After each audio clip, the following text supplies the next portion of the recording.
The scent of lemon polish and desperation clung to my skin as I scrubbed the marble floor of the Castello Hotel's presidential suite. My knees ached against the cold stone, my hands raw and pruned from hours submerged in chemical water. Outside the floor-to-ceiling windows, Manhattan glittered like scattered diamonds on black velvet, a world I could see but never touch. I was invisible here, 23 years old, anonymous in my gray uniform. Just another ghost who cleaned up after the wealthy and disappeared before they woke. That's what I told myself every morning when I rode the subway from my shoebox apartment in Queens. When I counted the tips that never quite covered my mother's medical bills, when I pretended this was temporary. It was nearly midnight. The late shift paid extra, and I needed every dollar. I didn't hear him enter. That should have been my first warning. One moment I was alone, humming softly to drown out my thoughts. The next, the air in the room changed, charged, heavy, like the atmosphere before lightning strikes. The scent hit me first. Expensive cologne, cedar, and something darker. Something that made my pulse quicken with instinctive fear. You missed a spot. The voice came from behind me, low and measured, carrying an accent I couldn't quite place. Italian, maybe, smoothed by years in America. I jerked upright so fast the bucket beside me sloshed, dirty water spreading across the pristine floor I'd just cleaned. He stood in the doorway of the bedroom, backlit by the soft glow from within. Even in silhouette, his power was tangible, tall, broad-shouldered, wearing a suit that probably cost more than my yearly salary. His dark hair was pushed back from his face, and as he stepped into the light, I caught my first clear look at him. Dangerous. That was the only word my brain could form. He wasn't conventionally handsome. His face was too sharp for that, all severe angles and hard lines, with a scar that cut through his left eyebrow. But his eyes... God, his eyes. Dark as midnight, they pinned me in place like a butterfly to a board, assessing, calculating. A man used to owning everything he looked at. I am so sorry, sir. I didn't realize anyone was in the suite. My voice came out shakier than I wanted. The system showed it as vacant. It is vacant. He moved further into the room, and I noticed two things simultaneously. The way he walked, fluid, predatory, each step purposeful, and the bulge of a holster beneath his suit jacket. I don't stay in hotels. I own them. My throat went dry. This was Alessandro Dante. It had to be. I'd heard the whispers among the other maids, seen his photo in the business section of discarded newspapers. Real estate mogul, they called him publicly. But everyone who worked nights knew the truth. The Dante family didn't make their fortune from legitimate business alone. Mr. Dante, I apologize for the intrusion. I'll finish quickly and... What's your name? He moved to the bar cart, pouring himself 2 fingers of amber liquid from a crystal decanter. His movements were elegant, controlled. Everything about him was controlled. Emma. Emma Reeves, sir. Emma. He tasted my name like wine, rolling it on his tongue. You work the late shift often? Yes, sir.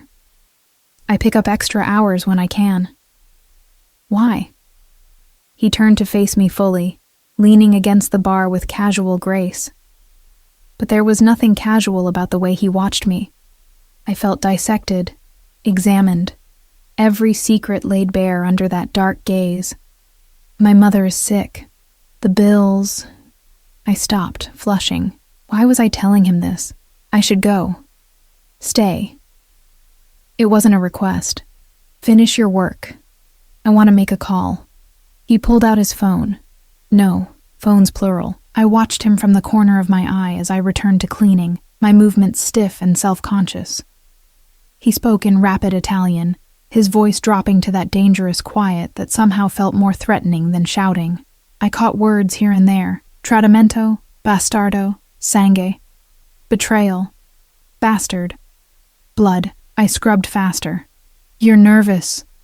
His voice made me jump again. He'd moved without sound, and now stood only a few feet away. Why? I'm not nervous, sir. Don't lie to me, Emma. The way he said my name, intimate, possessive, sent a shiver down my spine. Your hands are shaking. They were. I pressed them against my thighs, leaving wet prints on my uniform. It's late. I'm tired. He studied me for a long moment, then did something unexpected. He smiled. It transformed his face, made him look younger, almost human. Almost. You should go home. It's not safe for a woman like you to travel alone at this hour. I'll be fine. I take the subway every night. His expression darkened. The subway. He said it like I'd suggested swimming with sharks. What line? The 7 train to... I caught myself. I really should go, Mr. Dante. I'll have my driver take you. No, thank you, I'm fine. It wasn't a suggestion. He pulled out one of his phones, typed something quickly. Marco will be waiting downstairs in 5 minutes. He'll take you wherever you need to go. This was spiraling out of control. Men like Alessandro Dante didn't offer rides to maids. They didn't notice people like me at all. Unless... I have a boyfriend, I blurted out. The lie left my mouth before my brain could stop it. He's waiting for me. He walks me home every night, very protective. Big guy, actually. Used to box. Why was I still talking? Alessandro's expression shifted. Something dark and possessive flashing across his features, before that controlled mask slammed back into place. Does he? Yes. So thank you. But I really don't need a ride. He'd worry if I didn't show up at our usual meeting spot. The lie hung in the air between us, and I watched Alessandro's jaw tighten almost imperceptibly. He set his glass down on the marble counter with deliberate care, the soft clink somehow ominous. What's his name? This boyfriend of yours. My mind went blank. Jake. His name is Jake. Jake. Alessandro rolled the name around like it tasted bitter. And where does Jake work that he's available to walk you home at midnight? He's a... security guard. Night shift, like me. Convenient. His eyes never left mine. Tell me, Emma. Does Jake know how lucky he is? The question felt like a trap. Every instinct screamed at me to run, but my feet stayed rooted to the floor. I should really go. He'll worry. Of course. Alessandro stepped back, giving me space. But somehow the distance felt more threatening than his proximity. Don't let me keep you from Jake. I gathered my supplies with clumsy hands, hyper-aware of his gaze following my every movement. When I reached the door, I couldn't help glancing back. He stood by the window now, silhouetted against the glittering city, a king surveying his domain. Emma. His voice stopped me at the threshold. Be careful going home. The city is full of dangerous men. The way he said it, like a promise and a threat rolled into one, made my blood run cold. I practically ran to the service elevator, my heart hammering against my ribs. What had I done? Why had I lied? I didn't have a boyfriend. I barely had time to sleep, let alone date. But something about Alessandro Dante had triggered every prey instinct in my body, and the lie had seemed like armor, protection from whatever dark interest I'd seen kindle in those midnight eyes. The elevator descended, and I sagged against the wall, letting out a shaky breath. It was fine. He was a busy man. He'd forget about the awkward encounter with a maid within an hour. Men like him didn't remember people like me. I was wrong. I was so wrong. The next morning, I arrived at work to find my supervisor, Mrs. Chen, waiting by the staff entrance. Her expression was unreadable. Emma, there's been a change to your assignment. My stomach dropped. Did I do something wrong? No, dear. Actually, quite the opposite. She handed me a new keycard, fancier than my usual one. You've been personally requested for a long-term private contract. Presidential suite maintenance, exclusive assignment. The pay is... She named a figure that made my knees weak. Triple your current rate, plus benefits and a discretionary bonus. Medical coverage included. Medical coverage. For my mother, who requested me, but I already knew. The keycard felt like lead in my hand. Mr. Dante himself. Congratulations, Emma. This kind of opportunity doesn't come along every day. Mrs. Chen smiled, oblivious to my dread. You start tonight. Report directly to the presidential suite at 10 p.m. And Emma, don't be late. Mr. Dante is very particular about punctuality. I stood frozen in the gray morning light, clutching the key card that felt less like an opportunity and more like a golden cage closing around me. In the distance, I could hear the city waking, sirens, horns, the subway rumbling beneath the street, and somewhere in a penthouse high above, I knew Alessandro Dante was thinking about me, about my lie, about the boyfriend who didn't exist. I'd tried to protect myself with a fiction. Instead, I'd caught the attention of a monster. And monsters, I was about to learn, don't like to share their toys. The presidential suite felt different when I knew he'd be there. I stood outside the door at exactly 10 p.m., my new keycard trembling in my grip, counting my heartbeats. Each one screamed at me to run. I didn't run. I couldn't afford to. The card beeped green. I pushed open the door. The suite was dim, lit only by the glow of the city through those massive windows and a single lamp in the corner. Alessandro sat in a leather armchair facing the door, a glass of whiskey in his hand, watching me with the patience of a predator at a watering hole. You're punctual. I like that. He gestured to the cleaning cart already positioned by the bathroom. Everything you need is there. Take your time. I'll be working. He opened a laptop, and for a moment I dared to hope this would be normal, that I could clean while he worked, and this strange tension would dissipate into routine. I was halfway through scrubbing the bathroom when his voice drifted through the open door. Tell me about Jake. My hand froze on the tile. Sir? Your boyfriend. Jake. He appeared in the doorway, leaning against the frame with casual elegance.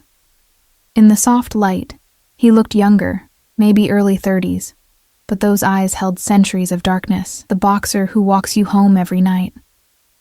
I'm curious. The lie I'd told felt like barbed wire around my throat. There's not much to tell. How long have you been together? 6 months. The number came out automatically, as lies do when you've committed to them. 6 months. He swirled his whiskey, ice clinking against crystal. And he lets you work nights? Alone? Cleaning hotel rooms for men like me? He trusts me. Trust. Alessandro laughed, but there was no humor in it. Do you trust him, Emma? Of course. Then why are you lying? The words hit like a slap. I stood, my knees protesting, backing against the sink. I'm not. Don't. He stepped into the bathroom, and suddenly the space felt microscopic. I've built an empire on knowing when people lie to me. Your tells are obvious, the way your left hand clenches when you say his name, the hesitation before you answer.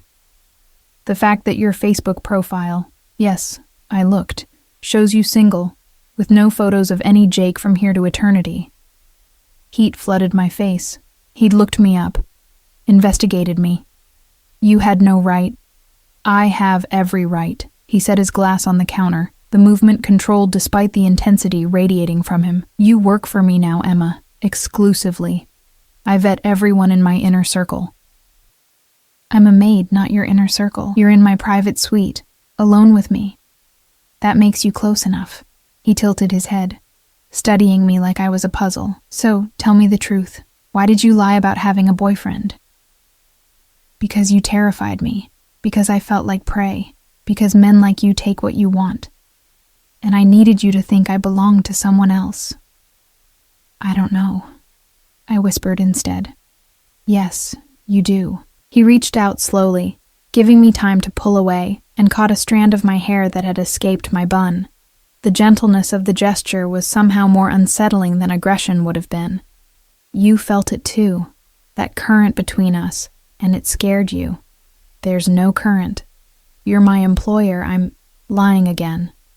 His thumb brushed my cheek, and I inhaled sharply. His skin was warm, calloused in unexpected places. A man who'd worked with his hands despite the expensive suits. But I'll let it go. For now. Because I'm a patient man, Emma, and I always get what I want eventually. What do you want? The question hung between us, dangerous and electric. Right now? His eyes dropped to my lips. I want you to finish your work. Then I want you to sit with me and have dinner. I can't. I have other rooms. You have this room. Only this room. I've arranged everything with Mrs. Chen. He stepped back, releasing me from whatever spell he'd woven. And before you argue about propriety or whatever excuse you're formulating, know that Marco and Luca are stationed outside this door at all times. You're perfectly safe. Safe from everyone except you, I thought. But I nodded. Because what choice did I have? I needed this job. Needed the money. Needed the medical coverage that could save my mother's life. Alessandro returned to his laptop, and I finished cleaning with shaking hands. When I emerged from the bedroom, I found the dining table set for two. Real china, silver cutlery, covered dishes that smelled like heaven. I didn't know what you liked, he said, removing the covers to reveal an array of Italian dishes.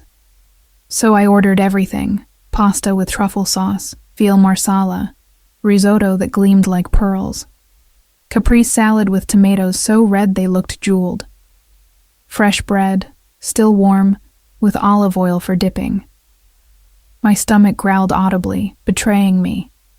Alessandro smiled. Sit. I sat because I was starving, because the food smelled incredible, because refusing felt more dangerous than accepting. He served me himself, piling my plate high, pouring wine I didn't drink. Eat, Emma. You're too thin. I'm fine. You're exhausted and malnourished. I can see it in your face, the shadows under your eyes. When did you last have a proper meal? I couldn't remember. This morning. Another lie. But eat now. Please. I picked up my fork, surprised me, took a bite of the pasta, and nearly moaned. It was perfect. Creamy, rich, the truffle earthy and decadent. I hadn't tasted anything this good in years. Alessandro watched me eat with satisfaction that felt almost possessive. He barely touched his own food, seemingly content to observe me devouring mine. Tell me about your mother, he said finally. What's wrong with her? Stage 3 breast cancer. She needs treatments we can't afford, even with payment plans. The insurance I had through my other job barely covered anything before they dropped her for pre-existing conditions. The bitterness leaked through despite my attempt to stay neutral. That's why you work 3 jobs. 2 now, I guess, since this is exclusive. Emma. He leaned forward, elbows on the table, giving me his complete attention in a way that felt overwhelming. I'm going to make you an offer. My fork stopped halfway to my mouth. Mr. Dante? Alessandro. When we're alone, call me Alessandro. That's not appropriate. Nothing about this situation is appropriate. But here we are. He pulled out his phone, the black one, not the silver, and typed something. I'm going to pay for your mother's treatments. All of them. The best doctors, the best facilities. Whatever she needs. The room tilted. What? You heard me. Why? Suspicion flooded through the initial shock. What do you want in return? Your time, your company, your truth. He met my eyes steadily. I want you here. Every night. Not cleaning. I don't actually give a damn if this place is spotless. I want you to have dinner with me. Talk to me. Let me know you. You want to pay hundreds of thousands of dollars just to talk to me? Yes. That's insane. Perhaps. He smiled slightly. But I'm a man who knows what he wants, and I'm willing to pay for it. Consider it a courtship investment. Courtship? The word felt archaic, impossible. You don't even know me. I know enough. I know you're brave enough to work 3 jobs for someone you love. I know you're terrible at lying, but did it anyway because you felt threatened. I know you have fire underneath that exhaustion, and I want to see it burn. He paused. And I know you don't have a boyfriend named Jake. How can you be sure? Because if you did, I would have already found him and made it clear you're not available anymore. The casual menace in his tone should have terrified me. Instead, something darker stirred. A treacherous thrill at being wanted with such intensity. This is crazy, I whispered. Yes. Do you accept? I should have said no. Should have walked out, found another job, figured something else out. But my mother's face flashed through my mind. Gaunt, gray, fading a little more each day, the medical bills stacked on my kitchen counter. The collection calls I ignored because I had no answers.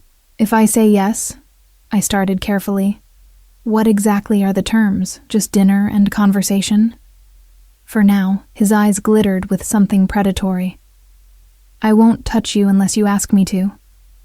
You have my word. And if I want to leave? If I change my mind? Your mother's treatments continue regardless. I'm not a monster, Emma, despite what you might think. But I believe once you know me, you won't want to leave. The arrogance should have repulsed me. Instead, it fascinated me, this supreme confidence, this complete certainty that he could make me want him. 1 month, I heard myself say. Give me 1 month to decide if I want to continue this arrangement. 1 month. He extended his hand across the table. Do we have a deal? I looked at his hand, large, scarred across the knuckles. A hand that had built empires and probably destroyed enemies. A hand that could save my mother's life. I took it. His fingers closed around mine, warm and possessive. And something passed between us. A current, undeniable and dangerous. He lifted my hand to his lips, pressed a kiss to my knuckles that burned like a brand. Mine, he murmured against my skin. You're mine now, Emma, and God help me. A part of me thrilled at the claim.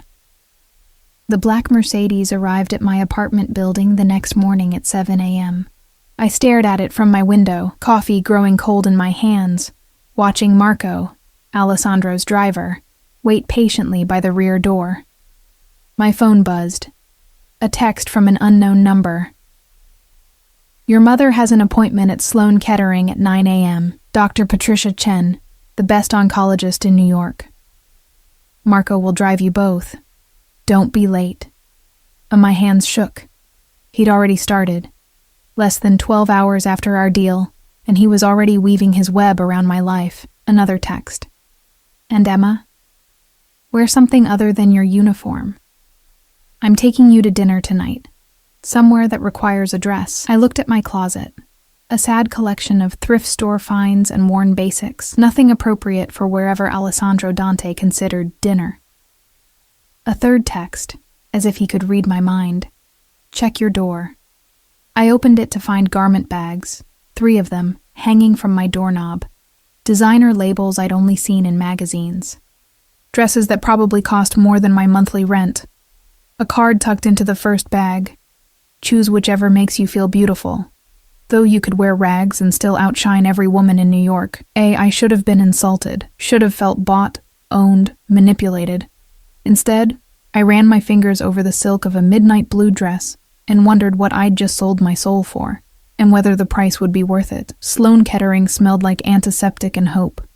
I sat in the waiting room, my mother's frail hand in mine, trying to process the last 2 hours.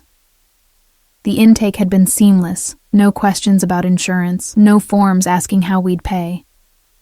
Just efficiency, respect, and the immediate attention that money apparently bought. Emma, sweetheart, how did you arrange this? My mother's voice was thin, worn down by months of pain. Dr. Chen is supposed to have a 2-year waiting list. I couldn't tell her the truth.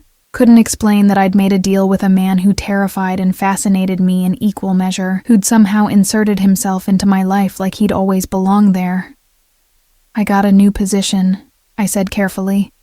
Better benefits. They pulled some strings. She squeezed my hand, tears glistening in her eyes. I'm so proud of you, baby. So proud. Guilt twisted in my stomach. What would she think if she knew that her daughter had agreed to spend her evenings with a man whose last name was synonymous with organized crime, whose dark eyes promised both protection and possession? Dr. Chen called us back, and for the next hour, I listened to words like aggressive treatment protocol and promising prognosis, and we caught it just in time. My mother cried. I cried. And somewhere in a penthouse across the city, Alessandro Dante had probably already moved on to his next acquisition, his next power play. Except he hadn't. When we emerged from the appointment, Marco was waiting, holding the car door open. But he wasn't alone. Alessandro stood beside the Mercedes, hands in his pockets, looking impossibly out of place against the hospital's stark facade in his three-piece suit. My mother froze. Emma? Who is that? My employer, I managed. Mr. Dante, you didn't have to. I wanted to meet the woman who raised someone so remarkable. He approached us with that fluid grace, extending his hand to my mother. Mrs. Reeves, it's an honor. I'm Alessandro Dante. My mother took his hand, visibly flustered. Even diminished by illness, she recognized power when she saw it. Mr. Dante, I don't know how to thank you for what you've done. The doctors, this facility, your daughter's work ethic and dedication have been invaluable to my organization. This is simply ensuring her peace of mind so she can continue to excel. The lie rolled off his tongue smoothly, practiced. Please, let Marco drive you home. Emma will be along later. We have some business to discuss. It wasn't a request. My mother looked between us, confusion and concern flickering across her face, but she was exhausted, wrung out from the appointment, and the comfortable car beckoned. All right. Emma, call me later. I will, Mom.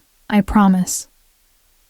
I watched Marco help her into the Mercedes, watched it pull away into traffic, and then I was alone with Alessandro on a busy Manhattan sidewalk, people flowing around us like water around stones. You didn't need to come here, I said quietly. I wanted to see you. He touched my elbow, guiding me toward a different car, a black Audi with tinted windows, another driver waiting, and I wanted to make sure the appointment went well. Why do you care? Because you care, and what affects you affects me now. He opened the door himself, waiting. Get in, Emma. We have several hours before dinner, and there's something I need to show you. Every instinct screamed danger. But I slid into the leather interior anyway, and Alessandro settled beside me, close enough that I could feel his body heat, smell that cedar and darkness scent that seemed to cling to him. Where are we going? You'll see. We drove through Manhattan, then over the bridge into Brooklyn. The neighborhoods grew progressively rougher, the buildings more worn, until we pulled up in front of a community center that had seen better decades. Alessandro's security detail materialized from another vehicle. 4 men, all built like walls, all watching the street with predatory awareness. This wasn't his world, I realized. This was enemy territory, or close enough to make him cautious. Stay close to me, he said softly, his hand finding the small of my back. Inside, the center buzzed with activity. Kids played basketball on a worn court. Teenagers clustered around computers in a study room. And in the back, I could see a food pantry where volunteers distributed groceries to a line of tired-looking families. I don't understand, I said. Why are we here? Because you think I'm a monster. Alessandro's voice was matter-of-fact. And you're not entirely wrong, but I'm not only that. A woman emerged from an office, 50-something, with kind eyes and graying hair pulled back in a practical bun. Her face lit up when she saw Alessandro. "Alex, you didn't tell me you were coming today." She hugged him, unself-conscious, and I watched in fascination as Alessandro returned the embrace with genuine warmth. "Sister Margaret, I wanted to bring someone to see the center. This is Emma Reeves." "Emma, welcome, welcome." Sister Margaret's handshake was firm. "Alex has told me about you." "He has?" I shot him a look. I told her I'd found someone who reminded me why this place matters. Alessandro's dark eyes held mine. "Sister Margaret runs this center. It provides after-school programs, job training, food assistance, and safe spaces for kids in the neighborhood. Kids like I used to be." Sister Margaret smiled. "Alex doesn't like to talk about where he came from, but he's never forgotten. This center was going to close 5 years ago. The city pulled funding. Alex bought the building, established a trust, and now we can help 3 times as many families." I looked at Alessandro with new eyes. "You did this?" "Everyone deserves a chance to be more than their circumstances." Something haunted flickered across his face. "I didn't have that growing up. My father was a drunk who beat my mother. We lived in places that made your apartment look like a palace. If it hadn't been for a place like this, for people who saw potential instead of poverty," he trailed off. "Let's just say I wouldn't be here." "And the other part?" I asked quietly. "The part that's not community centers and charity?" His jaw tightened. "Also necessary. The world isn't black and white, Emma. Sometimes you have to become a monster to protect what matters." Sister Margaret tactfully excused herself, leaving us alone in the hallway. Through the window, I could see kids laughing, playing, safe, all because of the man standing beside me. The man whose business card probably should have read "Crime Lord," but who'd somehow found a way to balance darkness and light. "You're trying to make me understand you," I said. "I'm trying to make you see me, all of me. Not just the parts that scare you." He turned to face me fully, and in the harsh fluorescent light, he looked younger, almost vulnerable. "I'm not asking you to approve of everything I do, Emma, but I'm asking you to recognize that I'm more than one thing. We all are. Why does it matter what I think? Because..." He stopped, something raw crossing his features. "Because when I saw you in that suite, on your knees, working yourself to death for someone you love, I saw echoes of my mother, of every woman who's had to break herself to survive, and I wanted to give you what no one gave her. A choice. A way out. A chance to breathe." "And possess me in the process?" "Yes." No apology in his tone. "I won't pretend I'm selfless. I want you, Emma. I've wanted you from the moment you looked at me with those frightened eyes and lied about having a boyfriend. But I want you to choose this. Choose me. Not because you're desperate, but because you want to. That's not a fair choice. You're paying for my mother's treatment. The treatment continues regardless. I told you that." He stepped closer, and my back hit the wall. "But I'm hoping you'll stay anyway. Hoping you'll see past the fear to what else is there." "And what's there?" My voice came out breathless, something neither of us expected. His hand came up, cupping my face with surprising gentleness. "Something that scares me as much as it scares you." Before I could respond, one of his security team appeared at the end of the hallway, his posture tense. "Boss, we need to move." Volkov's men were spotted 2 blocks over. Alessandro's entire demeanor shifted, from vulnerable to lethal in a heartbeat. "Get Emma to the car, now." "What's happening?"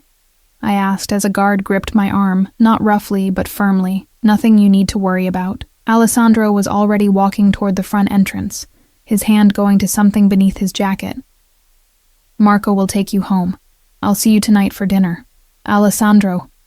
He looked back, and the smile he gave me was sharp as a blade. "Don't worry, Kara. This is just business. I'll be fine." I was hustled into the Audi before I could protest, the door slamming shut. Through the tinted window, I watched Alessandro confer with his men, watched them move into defensive positions, watched him transform into exactly what the world thought he was. A predator, dangerous and lethal. The car pulled away, and I craned my neck to keep watching until we turned the corner and he disappeared from view. My phone buzzed. A text from him. The blue dress. Wear the blue one tonight. It will match your eyes when you're angry with me. Despite everything, the fear, the confusion, the moral ambiguity of this entire situation, I smiled. And that's when I knew I was in real trouble. I stood in my tiny bathroom, staring at my reflection in the mirror. The blue dress fit like it had been made for me, which it probably had been, somehow, in the 12 hours since he'd delivered it. Silk that whispered against my skin, a neckline that was modest but hinted at curves I usually hid, a hem that ended just above my knees. I looked like someone else, someone who belonged in Alessandro's world. My phone buzzed. Marco is downstairs. Are you ready? No, I wasn't ready.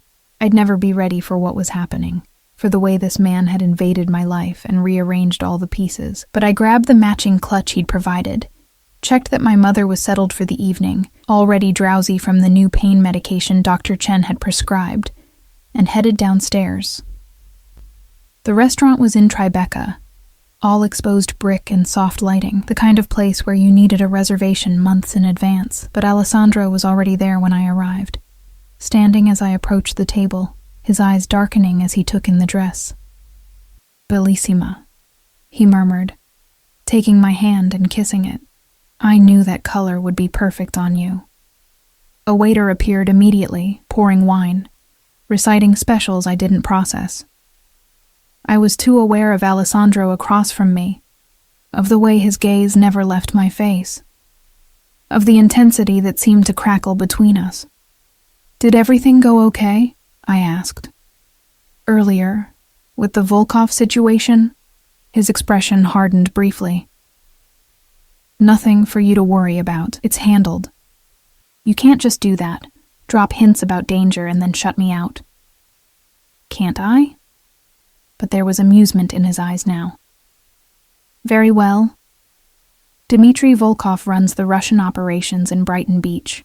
We have a complicated history. He's been encroaching on territory that isn't his, and I needed to remind him of boundaries. Remind him how? Do you really want to know, Emma? I thought about it. Did I? Could I reconcile this man, who bought dresses and paid for cancer treatments and ran community centers, with whatever violence the answer might contain? No, I admitted finally. Not yet. Honest. Good. He reached across the table, his fingers tracing patterns on my wrist. Ask me something else. Anything else. Why me? And don't give me that line about seeing your mother in me. There are thousands of struggling women in New York. Why am I different? He was quiet for a long moment, his thumb still moving against my pulse point, probably feeling how fast my heart raced.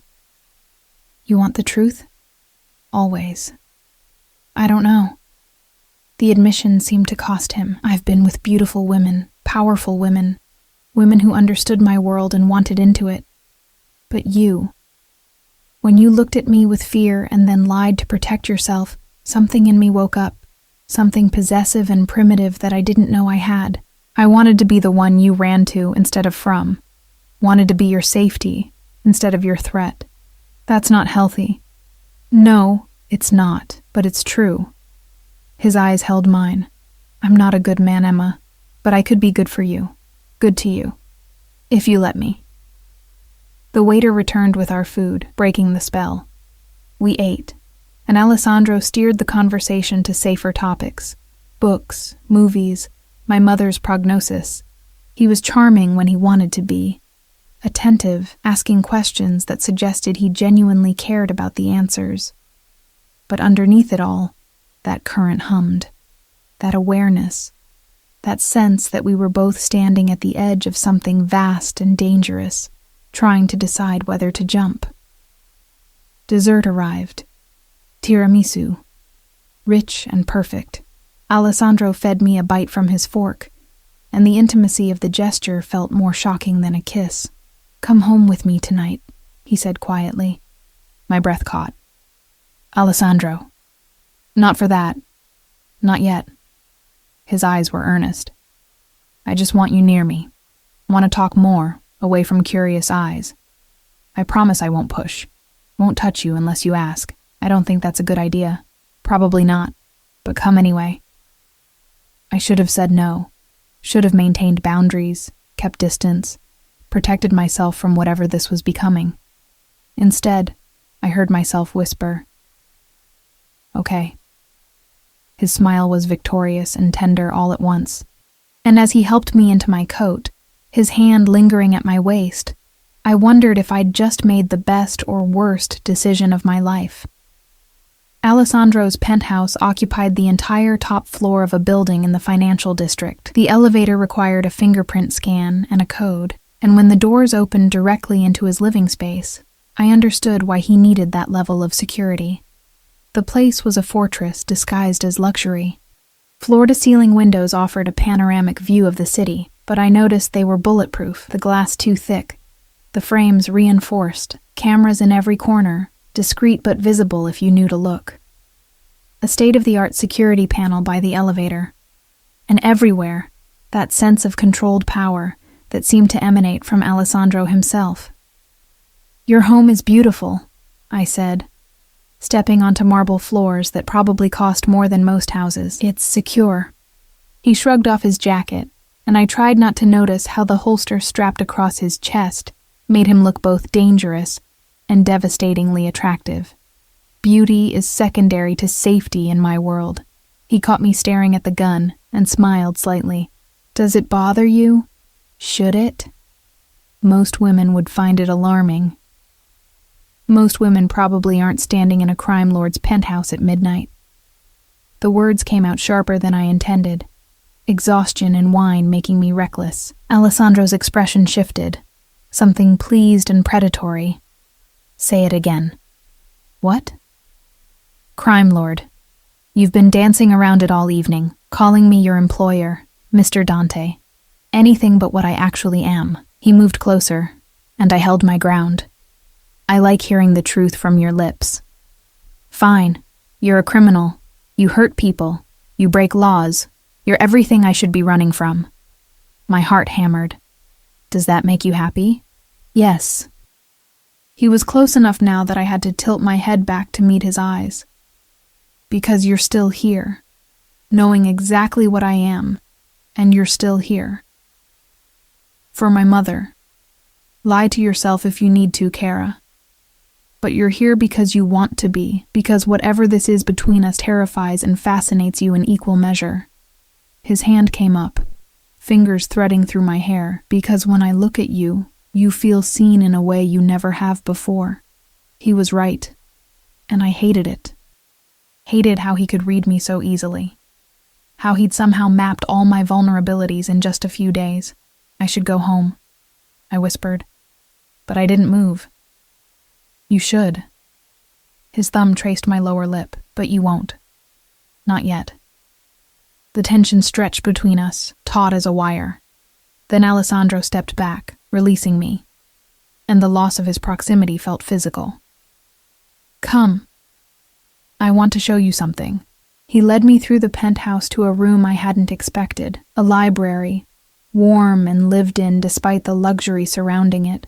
Books lined every wall, floor to ceiling, leather-bound and paperback mixed together without pretension. A fire crackled in the fireplace, and 2 oversized chairs sat angled toward it. "This is where I spend most of my time when I'm home," Alessandro said, pouring 2 glasses of whiskey from a decanter on the side table. "Everything else is for show, for meetings, for the version of myself I have to be. But this room is mine." I accepted the glass he offered, sinking into one of the chairs. The leather was buttery soft, worn in places from use. "You read." "Surprised?" "A little. I didn't picture you as someone who sits quietly with books. I'm full of contradictions, Emma. You'll learn that." He settled in the other chair, and for a moment, we just sat in comfortable silence, watching the flames dance. "My mother taught me to read," She only made it through 6th grade herself, but she believed education was the way out. She'd bring home books from the library, and we'd read together every night. It was our escape from my father, from the violence, from poverty. What happened to her? I asked softly. His face went hard. My father killed her when I was 14, beat her to death in a drunken rage over dinner being cold. He took a long drink. I killed him 3 days later, made it look like a robbery gone wrong. The cops didn't look too hard. One less drunk abuser in the world, you know? The casual way he said it should have horrified me. Instead, I felt a surge of sympathy for the 14-year-old boy who'd had to become a killer to survive. "I'm sorry," I said inadequately. "Don't be. It made me what I am." After that, I had nothing to lose. Started running errands for the Dante family. They controlled this territory even then. I was smart, ruthless, and I learned fast. By the time I was 25, I'd eliminated everyone between me and the top. Took the name Dante legally. Made it mine. Built everything you see from blood and violence and sheer will. And the community center, Sister Margaret, my mother's dream. She used to say that if she ever got money, she'd open a place where kids could be safe, could learn, could become something better. His voice roughened. I couldn't give her that dream, but I could make it real in her memory. I set down my glass and moved to kneel in front of his chair, my hands on his knees. His eyes widened slightly at the contact. "You're not a monster, Alessandro," I said firmly. "Monsters don't mourn. They don't build community centers. They don't cry for their mothers. I haven't cried since the day I buried her. You don't have to cry to grieve." I squeezed his knees. "And you don't have to be only one thing. You can be violent and gentle, criminal and charitable, dangerous and kind." He stared at me for a long moment, something raw and vulnerable in his expression. Then his hands came up, framing my face, and he leaned down until our foreheads touched. "You're going to destroy me," he whispered. "Completely unmake everything I've built to protect myself. Or maybe I'll just let you be human again." He kissed me then. Not the claiming, possessive kiss I'd expected, but something tender and searching, like he was asking a question. I answered by rising up on my knees, my hands sliding into his hair, kissing him back with everything I'd been fighting since the moment we met. When we finally broke apart, both breathing hard, Alessandro rested his forehead against mine again. "Stay tonight," he said. "Sleep in my guest room, or in my bed. I don't care which. I just need to know you're here, safe, where I can protect you." "Protect me from what?" His jaw tightened. "From the consequences of being mine. Because make no mistake, Emma, everyone in my world now knows you're important to me. That makes you a target." Fear spiked through me. "What are you talking about?" "The Volkovs saw us together at the community center. By now, every family in New York knows Alessandro Dante has found someone he cares about. Someone he's vulnerable for." He stood, pulling me to my feet. "I have security on your mother's hospital, on your apartment building, on every route between here and there, but the safest place for you is here, with me. You can't just decide that. I have a life that puts you on subway platforms at midnight, walking through neighborhoods where my enemies could snatch you up without anyone noticing." His hands gripped my shoulders. "I won't let that happen. I won't lose someone else He stopped abruptly. "Someone else you what?" My heart pounded. "Care about." But his eyes said more. Said things neither of us was ready to voice.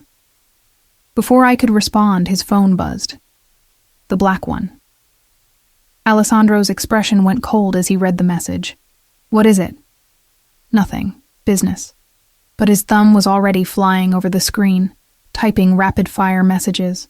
"Alessandro, Luca will show you to the guest room. Get some rest. We'll talk in the morning." He was already moving toward his office, the wall slamming back up between us. "Don't shut me out. Not after everything you just told me." He paused at the doorway, his back to me. "There's a difference between sharing my past and dragging you into my present. The past can't hurt you, the present. He looked back, and his eyes were haunted. Stay in the guest room, Emma. Lock the door. And no matter what you hear tonight, don't come out until I come for you in the morning. Then he was gone, and Luca appeared as if summoned, his expression carefully neutral, as he led me down a hallway to a bedroom that was bigger than my entire apartment. Is he in danger? I asked Luca. The man's face remained impassive. Mr. Dante is always in some form of danger, Miss Reeves. It's the nature of his position. But he's also the most dangerous man in this city when he needs to be. He'll be fine. He left me alone with that reassurance, which wasn't reassuring at all. I should have been exhausted. Instead, I lay in the king-sized bed, wearing one of Alessandro's t-shirts that I'd found in the bathroom, staring at the ceiling and listening to the muffled sounds filtering through the walls. Voices. Movement. At one point, something that might have been a gunshot, though it was hard to tell through the soundproofing. Around 3 a.m. I heard shouting in Italian, Alessandro's voice raised in fury. Then silence, heavy and ominous. I waited, hands fisted in the sheets, fighting the urge to go to him. When my door finally opened, I sat up with a gasp. Alessandro stood silhouetted in the doorway, and even in the darkness, I could see the tension in his frame. Are you hurt? I asked. No. He stepped inside, closing the door behind him. But Can I just sit with you? I won't touch you. I just need to be near something good right now. I pulled back the covers in answer. He sat on the edge of the bed, still fully dressed, his head dropping into his hands. In the moonlight filtering through the curtains, I could see his knuckles were split and bleeding. What happened? I reached for his hands, examining the damage. Someone betrayed me. Someone close. I had to make an example. His voice was hollow. I had to do things that would make you sick if you knew the details. Hey. I forced him to look at me. I'm not going to pretend to understand your world or the choices you have to make, but I'm also not going to judge you for surviving in it. You should. You should be disgusted. I'm not. I pulled him down beside me, and after a moment's hesitation, he lay back against the pillows, rigid with tension. Tell me about your mother. Tell me something happy. He was quiet so long I thought he wouldn't answer. Then softly, she used to sing while she cooked. Old Italian songs her grandmother taught her. Her voice wasn't particularly good, but it filled our tiny apartment with something beautiful. Something that made the cracks in the walls and the roaches and the violence seem bearable. What was her name? Lucia. It means light. His voice cracked slightly. She was my light. And when she died, everything went dark. Until. He turned his head to look at me, and in his eyes, I saw everything he wasn't saying. Until a woman in a gray uniform looked at me with fear and lied about having a boyfriend, and something in me started to feel alive again. My breath caught. Alessandro. I know it's too fast. I know you barely know me. I know I have no right to feel this way. His hand found mine in the darkness, lacing our fingers together. But I'm falling for you, Emma, have been since that first night, and it terrifies me more than any enemy ever could. I should have pulled away, should have maintained distance, should have remembered all the reasons this was impossible. Instead, I shifted closer, resting my head on his shoulder. I'm scared too. Of me. Of this. Of how much I don't want to leave. Of how right it feels to be here with you. Despite everything logic tells me, I felt his arm come around me, holding me close. I've known you 3 days, Alessandro. 3 days. This is insane. Yes. He pressed a kiss to my hair. But sometimes the most profound things happen in an instant. Recognition. Connection. Knowing that your life just divided into before and after this moment. We lay there in the darkness, neither of us sleeping, both of us clinging to something we couldn't name, but couldn't deny. Outside, the city hummed with life, unaware that in this penthouse fortress, a crime lord and a maid were rewriting all the rules about who they were supposed to be. Around dawn, I felt Alessandro relax into sleep, his breathing evening out, his grip on me loosening slightly. I stayed awake, watching the sky lighten, feeling the steady beat of his heart against my cheek, and I knew, with absolute certainty, that I was in love with him. It was too soon, too fast, too impossible, and completely, irrevocably true. When Alessandro woke an hour later, his eyes finding mine immediately, I saw the same realization reflected there. That terrifying, exhilarating knowledge that something had shifted between us in the night, that we'd crossed a line there was no uncrossing. "Emma," he started. I kissed him, stopping the words, stopping the fear, stopping everything but this moment. He responded immediately, rolling to pin me beneath him, his weight grounding and perfect. The kiss deepened, turning desperate, months of loneliness and years of emptiness pouring between us.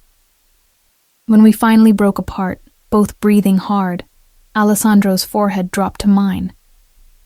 "Tell me this is real," he whispered. "Tell me I'm not imagining this."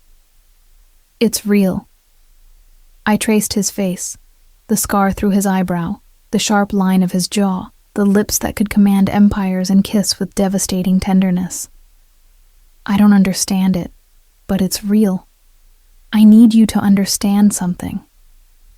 His eyes held mine, intense and unwavering. "If you choose this, choose me. My world will become your world.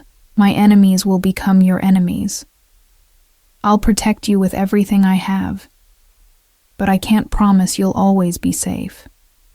I can only promise I'll die before I let anyone hurt you. That's not reassuring. It's not meant to be. It's meant to be honest." He cupped my face in his scarred hands. "I'm giving you one more chance to walk away, Emma. After this, you're mine completely. And I'm a possessive, jealous, overprotective bastard who won't share well with anyone, not even your independence."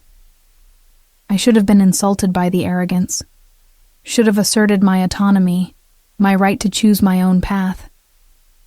Instead, I pulled him down for another kiss and whispered against his lips, "Then stop giving me chances to leave and make me yours already." His smile was fierce and tender all at once. "As you wish, il mio cuore. As you wish." 3 weeks later, I stood in Alessandro's penthouse wearing one of his shirts and nothing else, watching the sun rise over Manhattan while he conducted business in his office. My coffee had gone cold, but I didn't move to reheat it. I was too busy marveling at how completely my life had transformed. My mother was thriving.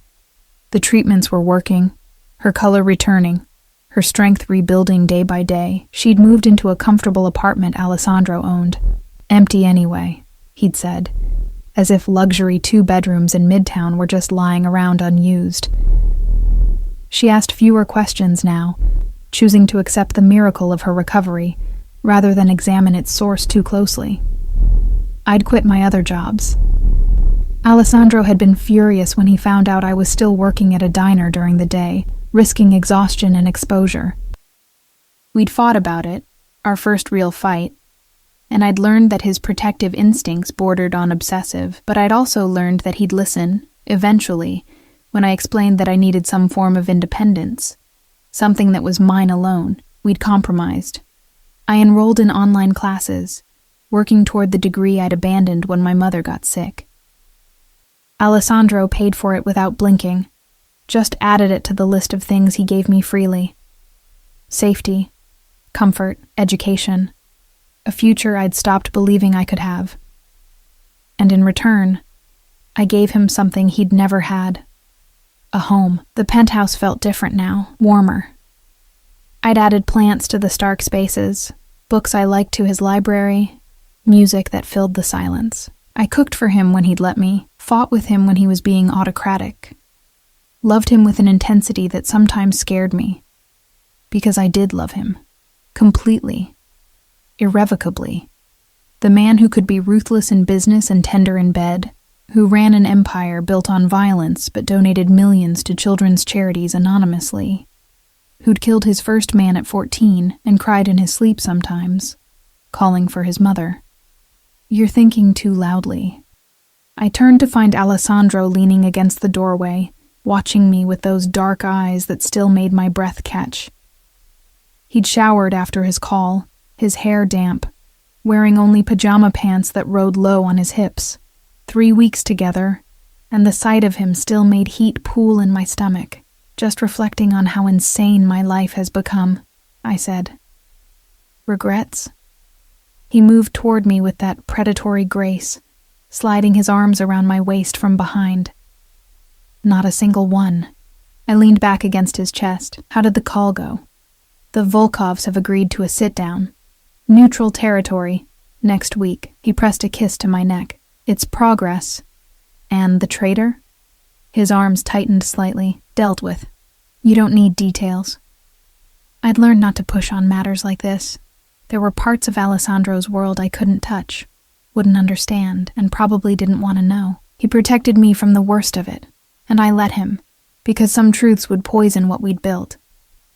I need to tell you something, he said quietly. My stomach clenched. That sounds ominous. Not ominous, just important. He turned me to face him, his expression serious. I've been thinking about the future, our future. Alessandro. Let me finish. His hands framed my face. I know we haven't been together long. I know by conventional standards this is too fast, too intense, too everything. But I've never been conventional, and neither is what we have. He reached into his pocket and pulled out a small velvet box. My heart stopped. I'm not proposing, he said quickly, seeing my expression. Not yet. I know you'd say no, that you'd need more time, more certainty, and I respect that. He opened the box to reveal a ring, white gold with a single sapphire, elegant and understated. But I want you to have this. It's a promise, a claim, a statement to my world that you're under my protection, that you belong to me as much as I belong to you. Alessandro. Tears burned my eyes. You don't have to wear it if you don't want to. I won't pressure you, but I need you to know that I'm in this completely, that I see a future with you, marriage, children if you want them, growing old together. His voice roughened. I see forever, Emma. And it terrifies and exhilarates me in equal measure. I looked at the ring, then at the man offering it, this beautiful, damaged, dangerous man who'd somehow become my everything in 3 short weeks. Put it on me, I whispered.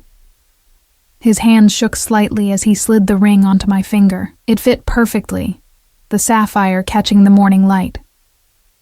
It's not an engagement ring, he said again. It's a promise that one day when you're ready, I'll ask you properly, on my knees, with the ring you deserve, in front of everyone who matters. But until then, I kissed him, stopping the words, pouring everything I felt into the contact.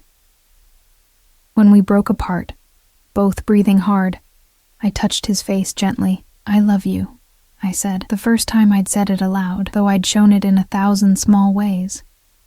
I love you, Alessandro Dante, with all your contradictions and complications. I love your darkness and your light. I love who you are and who you're trying to become. He closed his eyes, and when he opened them again, they were suspiciously bright. Say it again. I love you. Again. I love you. I love you. I love you. I peppered his face with kisses between each declaration. I'll say it as many times as you need to hear it. Forever wouldn't be enough. He lifted me effortlessly, my legs wrapping around his waist. I love you, il mio cuore. My heart. My light. My reason for wanting to be better than I am.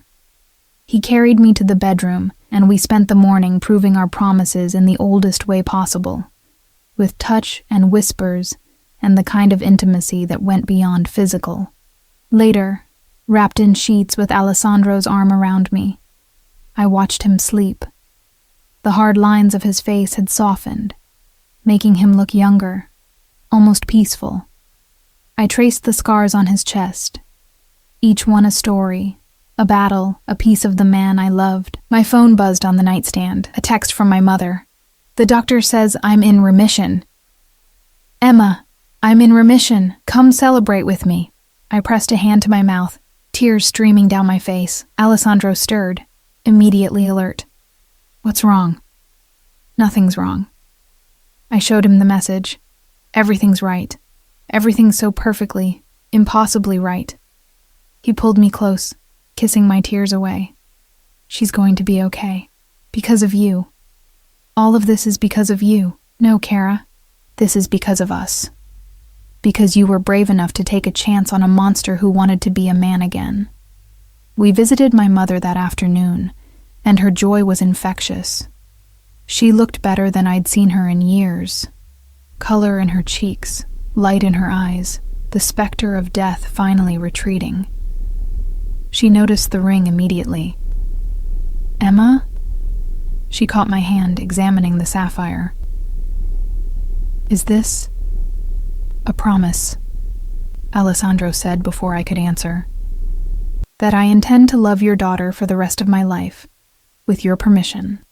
My mother looked between us, her eyes shrewd despite her illness.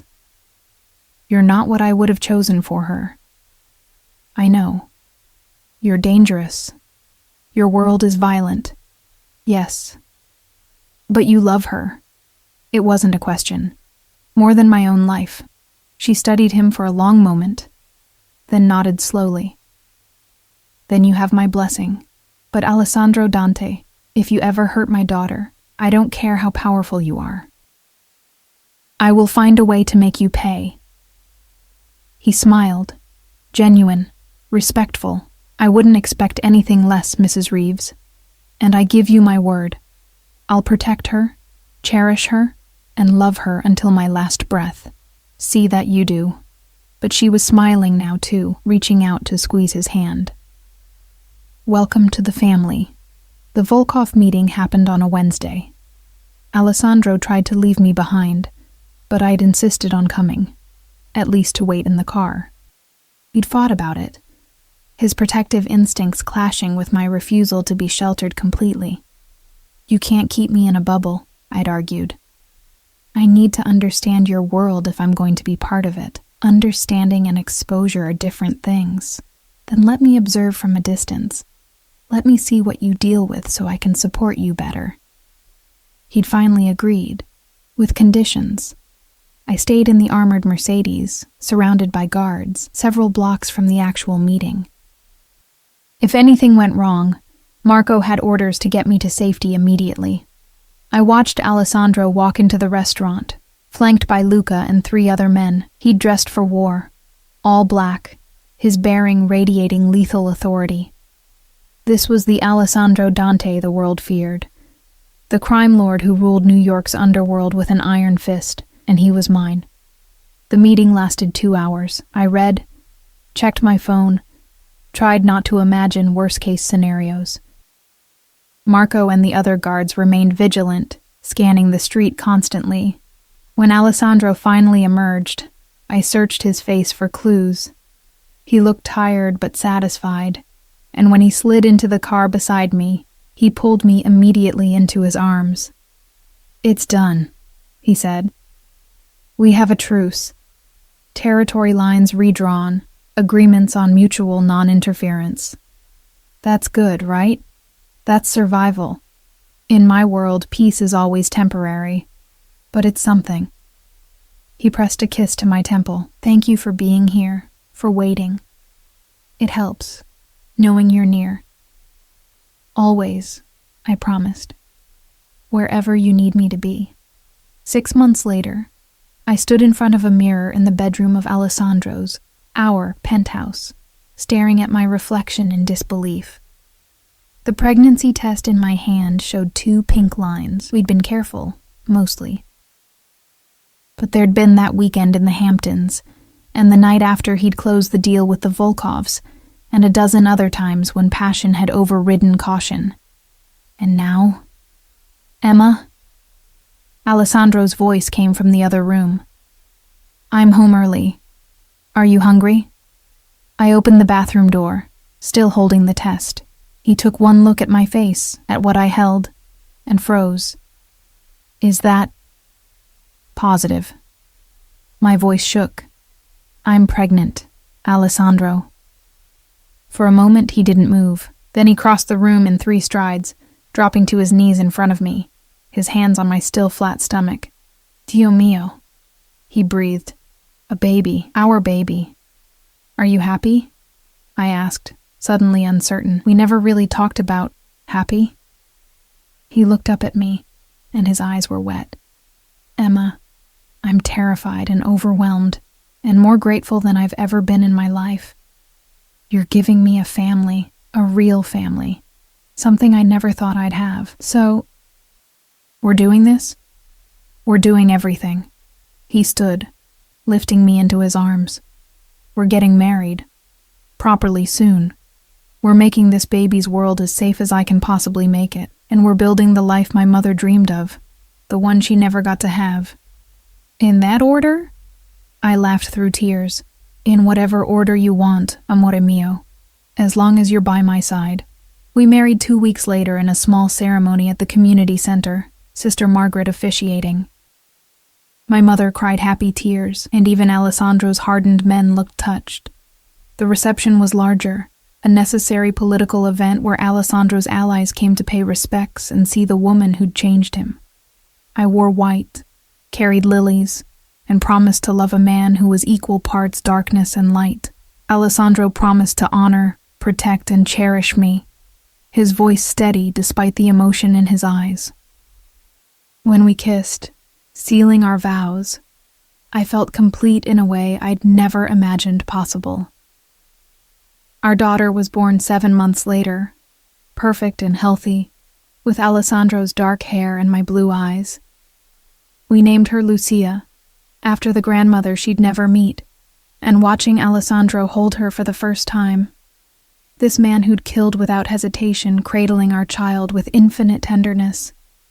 I understood that love could transform anyone, even monsters, especially monsters who wanted to be men again. Years passed. We had 2 more children, a son named Marco, after the driver who'd protected me from the beginning, and another daughter we called Sophia. The penthouse filled with toys and laughter, with birthday parties and homework sessions, with all the ordinary chaos of family life. Alessandro's empire continued, but he'd shifted focus. More legitimate businesses, less violence, using his power to protect rather than destroy. He'd never be completely clean, but he tried.